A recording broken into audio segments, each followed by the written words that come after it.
Welcome to Burlap Teachers. Enjoy the video. Gather materials on a clean surface before you start. Use two 12 by 12-inch cardboard sheets for the tower base and walls. Have a utility knife, metal ruler, pencil, and cutting mat ready.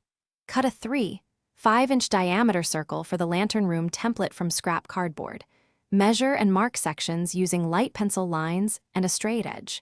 Keep white craft glue and 50 grams of PVA within reach. Protect your workspace with newspaper and wear gloves if preferred. Start by forming the main column from one 12 by 12 cardboard sheet.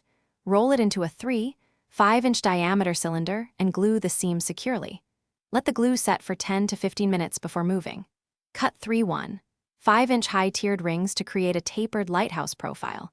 Glue each ring spaced evenly and press for 30 seconds to bond. Reinforce the base with a 6 by 6-inch cardboard square glued beneath the cylinder. Allow the assembly to dry flat for at least 90 minutes. Prepare the surface by sanding any rough cardboard edges lightly with fine grit. Paint alternating red and white 1-5-inch stripes around the tower for a classic look. Use acrylic paint and apply 2 thin coats for even coverage and drying. Create the lantern room from clear plastic with 4-0-5-inch windows glued to a circular frame.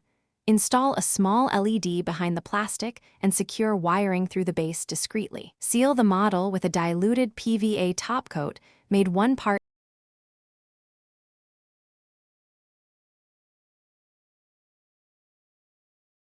Thanks for watching. Consider subscribing if this video helped you.